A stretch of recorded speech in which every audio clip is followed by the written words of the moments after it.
This is Valley News Live at 5:30.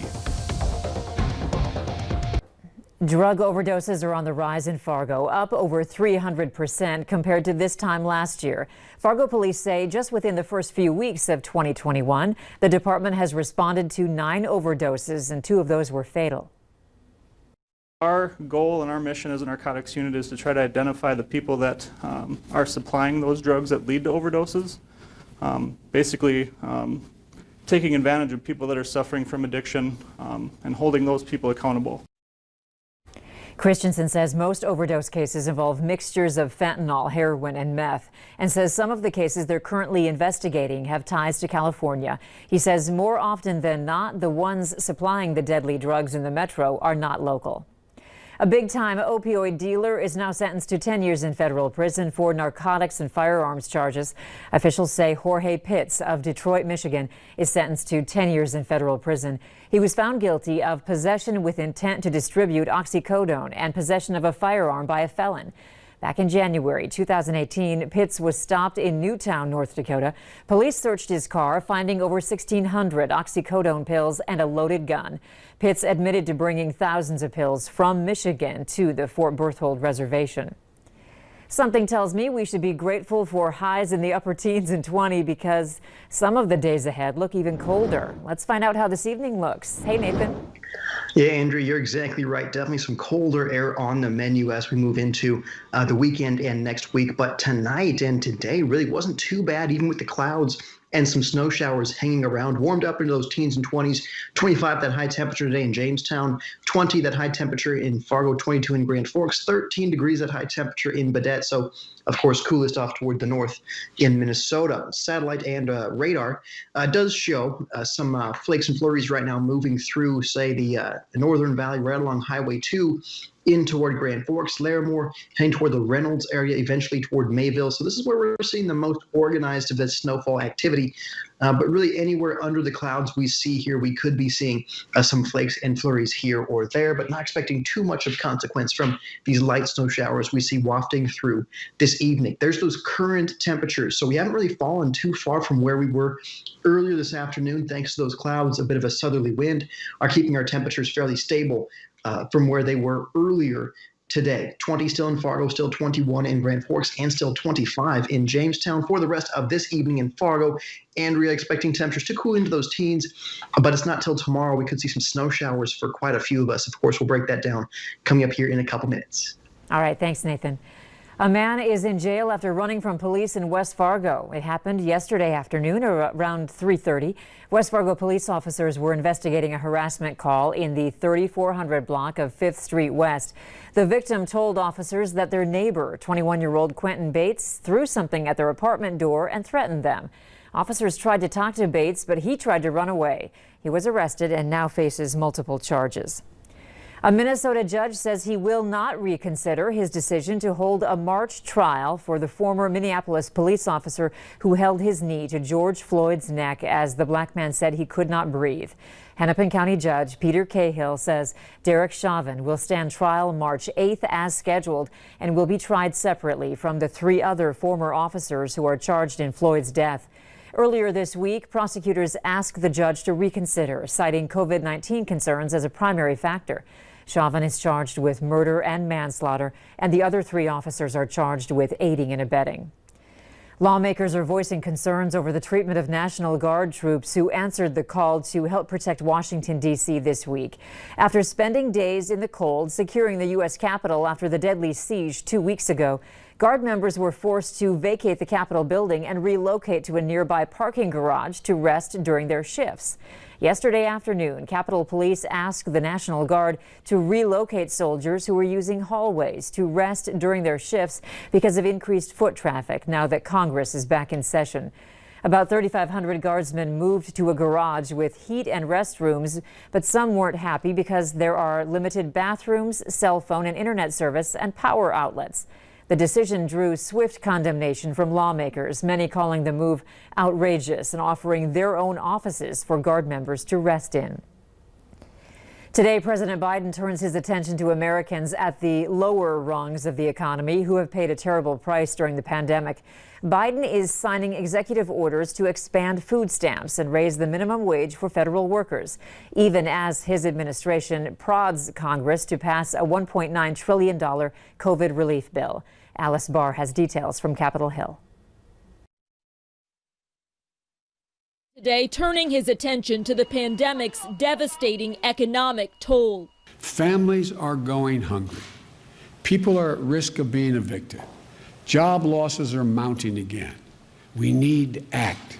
The new president signing 2 executive orders to expand food assistance and address worker safety and move toward increasing federal workers' minimum wage to $15 an hour. President Biden using the actions as a bridge to the nearly $2 trillion rescue package he wants Congress to approve.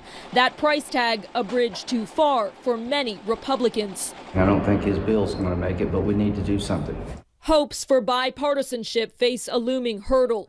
Word today that House Speaker Nancy Pelosi will send the article of impeachment against former President Trump to the Senate on Monday, triggering the start of a trial as early as next week. It will be a full trial.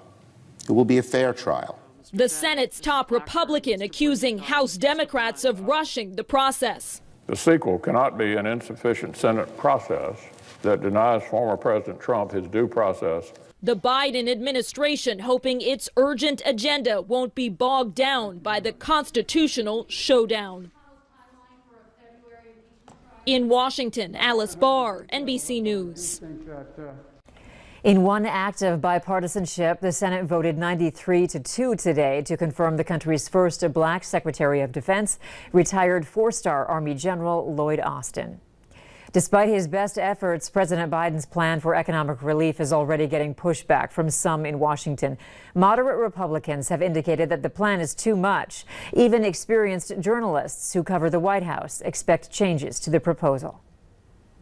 So I don't think that President Biden is going to get his wish with this amount of money, $1.9 trillion. If there is a COVID relief bill that is passed by Congress, it's going to be a lower figure, a lower dollar amount. That was White House correspondent for Gray TV, John Decker. He spoke extensively with Valley News Live this afternoon, and you can watch the entire interview by going to our website, valleynewslive.com, or the VNL News app. President Joe Biden setting big goals as he steps into office with a COVID plan pledging to vaccinate 100 million people in 100 days. Valley News team's Callie Hubbard is live in studio to see if local health departments can keep up. Callie? Andrea, local health experts say they have the staff to vaccinate the public, but they don't have enough doses. Clay County Public Health says there are 1,000 to 1,200 people in Phase 1A that still need to get vaccinated. But the department says the goal of finishing that by the end of the month isn't going to happen because they don't have enough doses from the federal government. I asked the director of nursing with Fargo Cass Public Health if they have a 30 or 100-day goal of giving out the vaccine. Here's what she had to say. When we get the vaccine, our goal is to really get them administered as quickly as possible. And so what we have, our goal is really we receive them 1 week and we're administering in that same week. Health departments on both sides of the river say phones have been ringing like crazy. Many are wanting to know how to get vaccinated. Coming up on Valley News Live at 6, I'll have more on the hotline and the website where you can find out quickly. All right, thanks, Callie. The CDC has updated its guidance on when a person should get the coronavirus vaccine's second dose. Valley News Live's Brian Sherrod breaks down this new expectation. The recommended time between doses is 21 days for Pfizer and 28 days for Moderna's vaccine. Now the timetables have changed for this dosage recommendation. Now the CDC says while the second dose should be administered as close to the recommended time as possible, it can now be scheduled up to 6 weeks later if necessary. The CDC also saying that only under exceptional situations, a person can get a second dose that comes different from a different vaccine. Now, in a normal scenario, the first dose you received will be the second one you will receive weeks later as well. The Pfizer vaccine is still approved for anyone over the age of 16, while the Moderna vaccine is for anyone 18 years and older. Now, children and adolescents outside of these required age groups should not receive the COVID-19 vaccine at this time. All right, thanks, Brian. And you can head over to the VNL News app for full details. A new CDC report tells how severe allergic reactions to Moderna's coronavirus vaccine appear to be rare. The agency says as of January 10th, over 4 million first doses of Moderna's vaccine have been administered in the U.S. There were over 1,200 reports of adverse events, and among those, 108 were identified as possible cases of severe allergic reaction, including anaphylaxis.